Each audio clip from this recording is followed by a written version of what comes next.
Saudara, apa itu sehat? Sehat itu adalah satu keadaan di mana bukan hanya fisik tetapi mental kita berada dalam keadaan yang sejahtera, ya, aman, ya, damai, sejahtera, tidak sakit, ya. Dan saya percaya banget, saudara, bahwa kesehatan fisik itu sangat ditentukan oleh kesehatan rohani.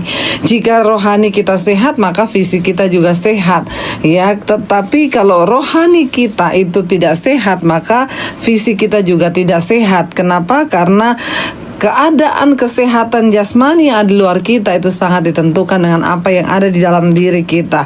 Terutama, saudara, yang sangat menentukan faktor kesehatan seorang manusia adalah keadaan. Ya, kalau orang dalam keadaan tertekan, stres, itu bisa membuat orang itu menjadi sakit. Ya, apalagi kita hari-hari ini berada di dalam situasi yang sangat menegangkan. Kita ada dalam satu keadaan ketakutan yang kita nggak tahu apa yang akan terjadi. Bahkan kita nggak tahu sampai kapan, ya, virus ini akan berhenti, sampai kapan kita stay at home, sampai kapan kita terus berada dalam keadaan seperti ini. Semua orang bingung dan bertanya apa yang sedang terjadi dan berapa lama kami akan dalam keadaan yang seperti ini.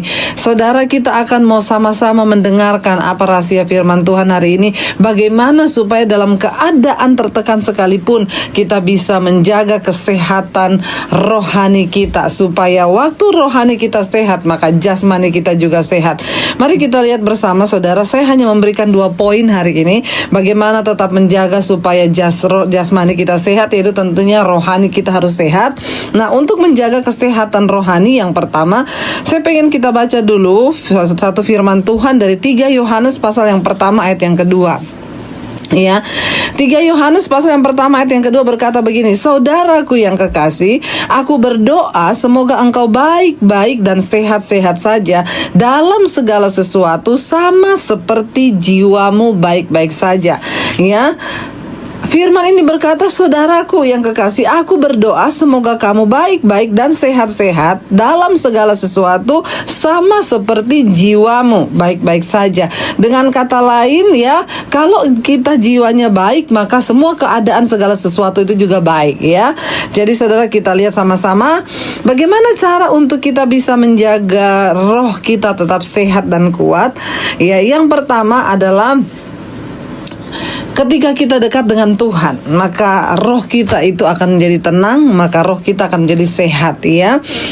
Orang yang paling malang di dunia ini adalah orang yang tidak memiliki hubungan yang dekat dengan Tuhan. Kenapa, saudara? Karena ada satu kekosongan dalam jiwa manusia yang tidak bisa diisi oleh apapun juga, tidak bisa tergantikan oleh apapun juga, itu yaitu kekosongan jiwa, dan itu hanya bisa diisi oleh satu, yaitu Tuhan. Untuk mengenal Tuhan itulah kebutuhan manusia. Ya, kenapa? Karena kita diciptakan serupa dan segambar dengan Allah. Ya, kita ini adalah manusia roh, kita diciptakan serupa dan segambar dengan Allah. Jadi ada satu kebutuhan dalam diri manusia yang paling dalam, kebutuhan mental, kebutuhan jiwa, yaitu mengenal Tuhan dan memiliki hubungan yang dekat dengan Tuhan. Bagaimana supaya kita memiliki roh yang sehat? Tentunya yang pertama, manusia itu harus hidup dekat dengan Tuhan, ya. Orang yang berbahagia di dunia ini bukan orang kaya. Orang yang paling berbahagia di dunia ini bukan orang yang punya deposit yang banyak. Bahkan ada satu saat nanti uang pun tidak bisa menolong kita. Nah, siapa orang yang berbahagia di dunia ini? Orang yang memiliki hubungan yang dekat dengan Tuhan. Ya, kenapa, saudara? Karena kalau kita memiliki hubungan yang dekat dengan Tuhan, maka kita berada dalam damai, sejahtera, dan sukacita. Kita perlu hubungan yang dekat dengan Tuhan, karena untuk bisa menikmati bahkan jerih payah yang kita dapat di dunia ini, itu pun juga adalah anugerah Tuhan. Jadi kalau orang tidak dekat dengan Tuhan, berapapun penghasilannya, mau ratusan juta sebulan, dia tidak akan pernah bisa menikmati kebahagiaan. Kenapa? Karena dia tidak berada dekat dengan Tuhan, dan dia tidak bisa mendapat anugerah dan karunia untuk menikmati hidupnya. Saudara, ya, Daud berkata begini di dalam Mazmur. Saya pengen kita semua baca sama-sama Mazmur 62 ayat yang kedua. Mazmur 62 ayat yang kedua, di sana dikatakan, hanya dekat Allah saja aku tenang, daripada nyala keselamatanku, hanya dialah gunung batuku dan keselamatanku, kota bentengku, aku tidak akan goyah. Daud menulis, saudara, hanya dekat Allah saja aku tenang, ya.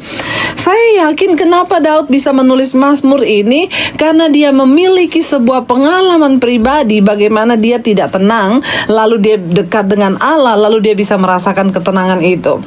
Kita tahu bersama Daud adalah seorang yang dikejar-kejar oleh Raja Saul. Dia mau dibunuh, saudara, sampai dia berpura-pura menjadi orang gila. Dia melakukan segala sesuatu, dia ada dalam ketakutan dan tekanan yang luar biasa. Lalu ketika dia akhirnya mencari Tuhan, dia bisa menulis Mazmur ini. Dia bilang, hanya dekat Allah saja aku tenang, karena daripadanya lah keselamatanku. Saudara, ya, orang yang dekat dengan Tuhan itu orang yang memiliki segalanya dalam hidupnya. Orang yang dekat dengan Tuhan adalah orang yang paling berbahagia. Kenapa, saudara? Karena ketika seseorang dekat dengan Tuhan, maka yang pertama yang terjadi adalah dia hidup di dalam kekudusan dan perkenanan Tuhan. Waktu kita mendekatkan diri dengan Tuhan, Tuhan impartasikan kekudusannya bagi kita, sehingga orang yang dekat dengan Tuhan, dia tidak akan betah lagi berbuat dosa. Orang yang dekat dengan Tuhan, dia tidak akan betah lagi hidup dalam kenajisan. Orang yang dekat dengan Tuhan, dia tidak akan betah lagi hidup dalam homoseksual. Orang yang dekat dengan Tuhan tidak akan betah lagi hidup sebagai lesbian. Orang yang dekat dengan Tuhan, dia tidak mau lagi hidup sebagai pelakor perebut suami orang.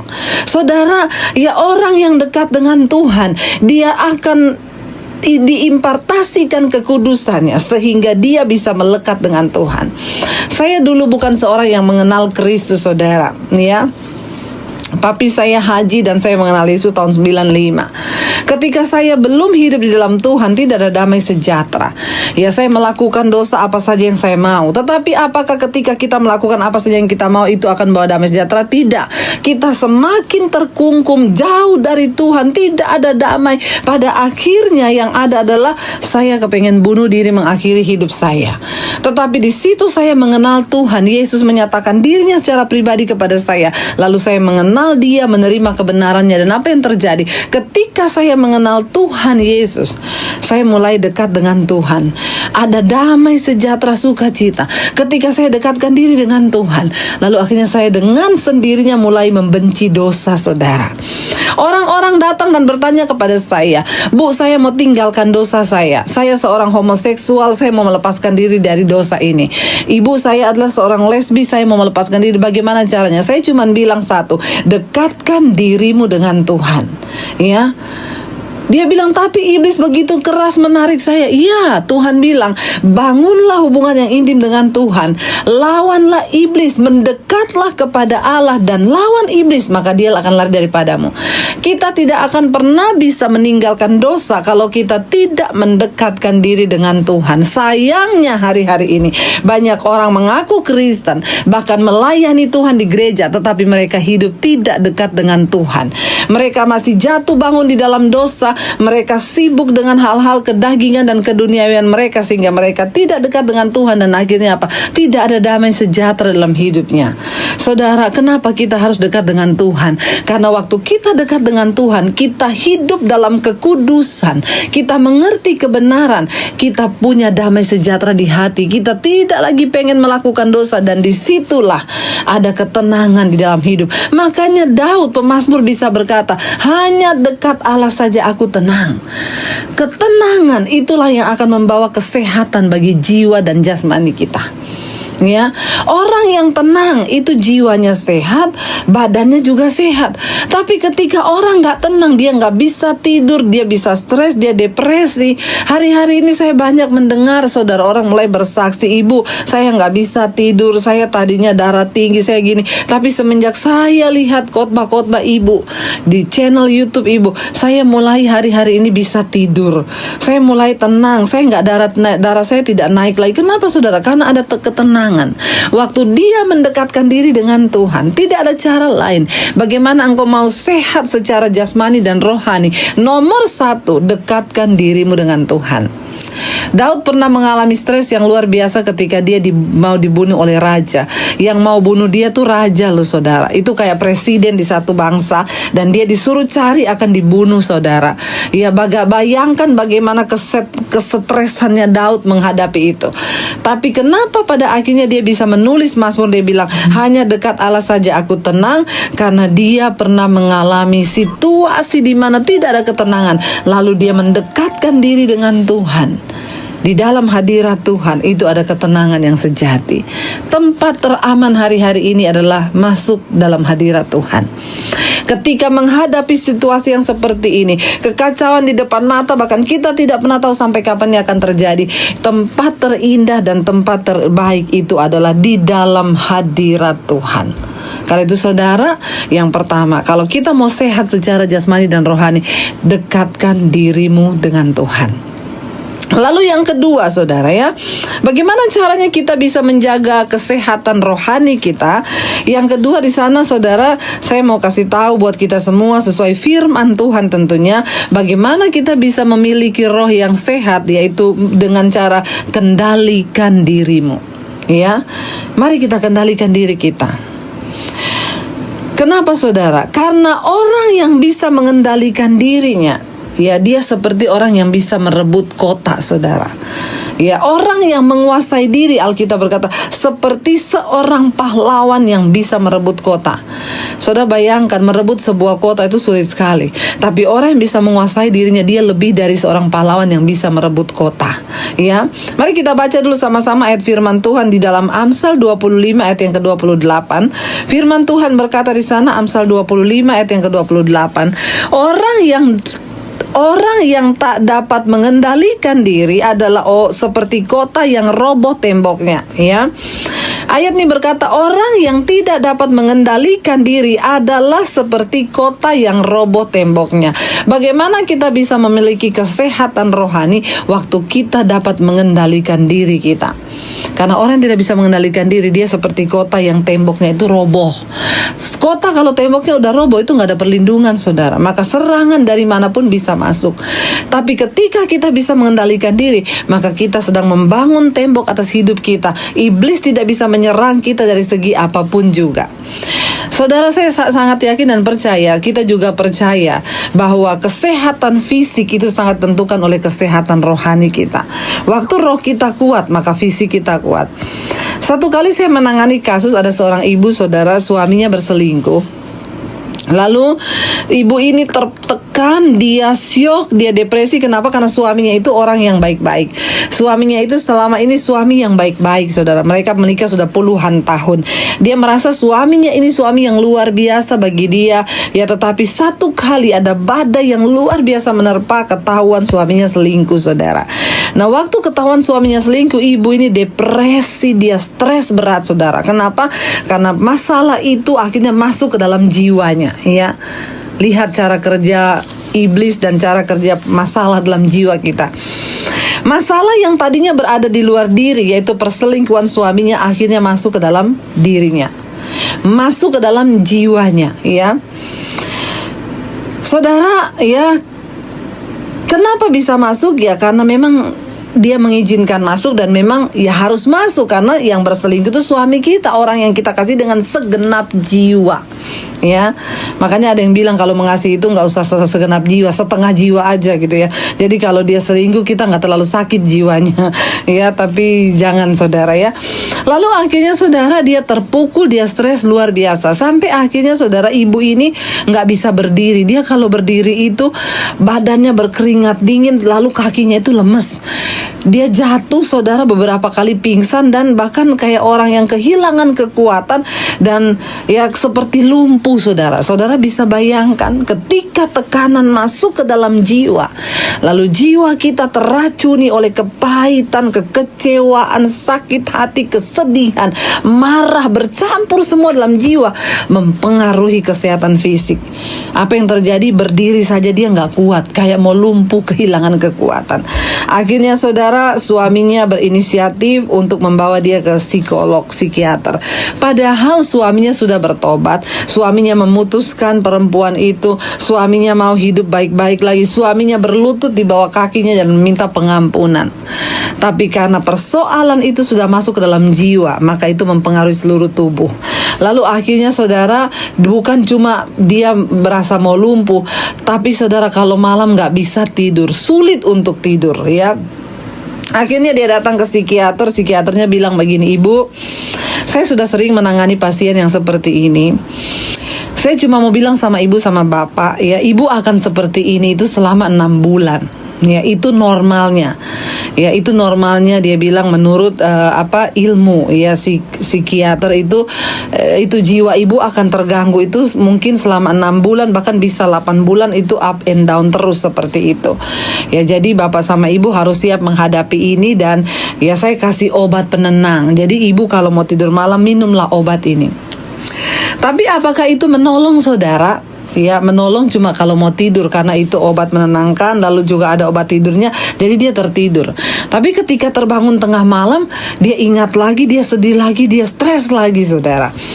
Seperti itu terus, lalu akhirnya dia merasa ada yang gak beres, ya. Lalu tiba-tiba dia menemukan channel YouTube saya, lalu dia melihat khotbah-khotbah saya, dan dia akhirnya menghubungi saya, saudara, ya, lewat telepon. Ketika dia menelpon saya, ya, dia ajak saya ketemu, saudara. Waktu saya ketemu dengan dia, ya, saya mendengarkan semua ceritanya, keluhannya. Dia cerita suaminya ini baik, lalu gini-gini terjadi, begini-begini, sampai akhirnya dia menceritakan kepada saya bahwa dia sudah konsultasi ke psikiater. Kata psikiater, "Bu, saya akan seperti ini selama 6 bulan. Itu normal manusia biasa yang bisa sembuh." Lalu waktu mendengar hal itu, saudara, saya cuma bertanya sama ibu itu gini, "Bu, dan ibu mau selama 6 bulan ibu hidup seperti ini? Ibu lututnya lemes seperti mau lumpuh, ibu dikuasai kemarahan, kekecewaan, ibu gak bisa tidur setiap malam. Ibu mau?" Ya, dia bilang, "Ya, tapi kan ini sudah terjadi. Tapi saya sekarang mau tanya aja, ibu mau apa enggak sampai 6 bulan? Kalau saya lihat keadaan ini, ibu biarkan terus seperti ini, lalu tiap hari ibu bertengkar sama suami, ibu ingat lagi, ibu ungkit lagi suami yang tadinya udah mau bertobat, akhirnya tidak merasa tenang. Dan kalau ini terjadi sampai 6 bulan seperti ini, Bu, saya bisa yakin ibu bisa depresi, bahkan gila. Kenapa? Karena jiwamu tuh sakit." Lalu dia bertanya kepada saya, lalu saya harus gimana sekarang, Bu Debbie? Ya, kuncinya cuma ibu mau nggak satu. Saya mau tanya, ibu mau nggak satu? Apa? Kendalikan dirimu. Ketika kita tidak bisa mengendalikan keadaan di sekeliling kita, maka ada satu kata, saudara, engkau bisa mengendalikan dirimu. Karena kita manusia tidak akan pernah bisa mengendalikan semua keadaan di hidup kita. Ya, mau sehebat apapun ibu menjaga suami ibu, buktinya toh juga selingkuh. Artinya kita kan gak bisa mengendalikan semua hal. Sehebat apapun kita menjaga anak-anak kita, satu saat anak kita bisa mengecewakan kita. Ya, makanya saya tuh ibu-ibu yang konseling, "Ibu, anak saya tuh begini." Saya bilang, "Ibu, ya dengar ya, Bu, ya, jangan berusaha mengendalikan segala hal dalam hidupmu, karena ibu akan stres. Berusaha kendalikanlah dirimu.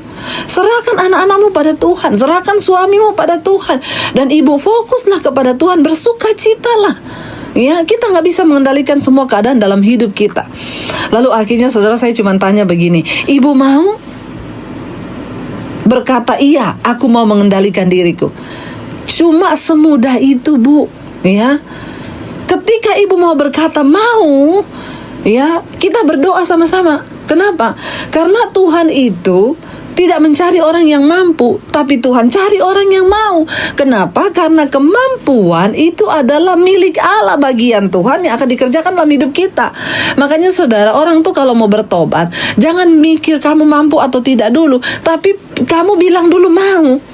Yes, aku mau, Bu. Aku mau tinggalkan homoseksual, aku mau tinggalkan lesbian, aku mau tinggalkan narkoba, aku mau berhenti rokok, aku mau dulu, mau. Kenapa? Karena kesanggupanku adalah pekerjaan Allah di dalam aku. Tuhan yang akan memampukan. Lalu akhirnya dia bilang, "Iya, Bu, saya mau, Bu."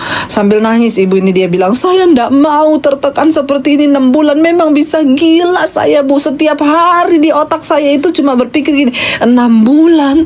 Ini aja saya baru lewati 1 bulan. Saya sampai kayak begini nih 6 bulan."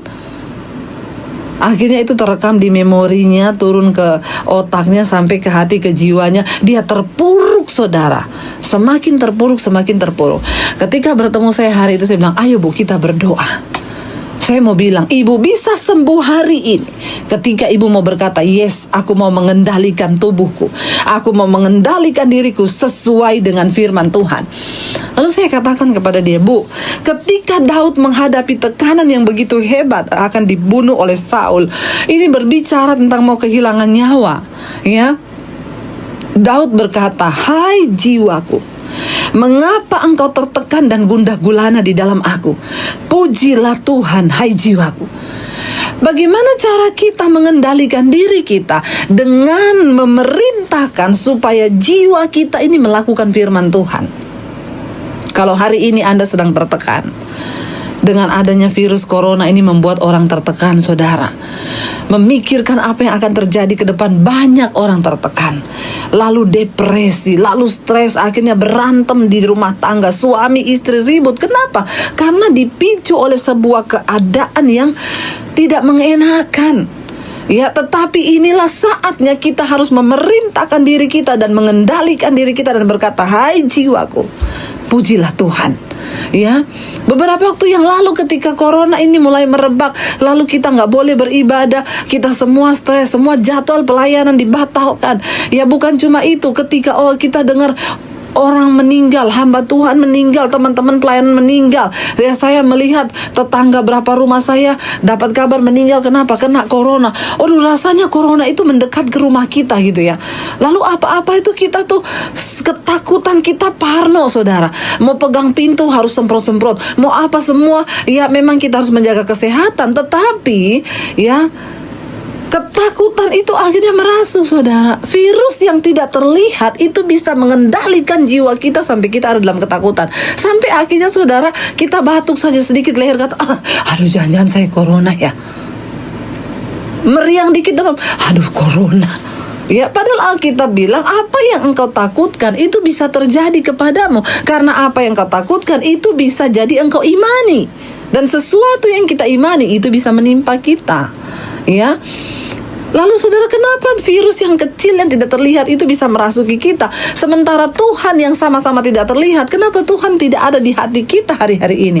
Ya, buang jauh-jauh semua ketakutan itu. Mulai perintahkan kepada jiwamu, hai jiwaku, pujilah Tuhan. Lalu saya berdoa buat ibu itu hari itu. Bu, ya memang secara ilmu kedokteran psikiater berkata ibu bisa sembuh 6 bulan. Tapi kita punya Tuhan yang hebat, Bu. Tuhan yang bisa bekerja melampaui batas keterbatasan manusia. Sejauh mana? Sejauh ketika ibu berkata ibu mau, yes, aku mau mengendalikan jiwaku sesuai firman Tuhan. Lalu hari itu saya berdoa, dia nangis, saudara. Dia nangis, dan pada hari itu juga dia telepon suaminya, saudara. Suaminya kaget. Dia menelpon untuk pertama kalinya tanpa rasa marah, tanpa rasa dendam. Dan saya mendengar kesaksian besokannya dia bilang, ibu, suaminya juga berkata kepada saya, Bu, puji Tuhan, sejak dia ketemu ibu hari itu dia sudah tidak minum obat tidur lagi. Wow, saudara, ketika kita mau berkata ya bahwa aku mau sembuh Tuhan, kitalah yang mengendalikan diri kita, saudara. Apakah satu saat ibu ini bisa down lagi? Bisa, ketika dia membiarkan ya perasaannya yang menguasai dia, ketika dia membiarkan serasa sakit hati, sesuatu yang dari iblis yang bisa menguasainya. Hari ini kita mau berkata, saudara, tidak ada pilihan lain.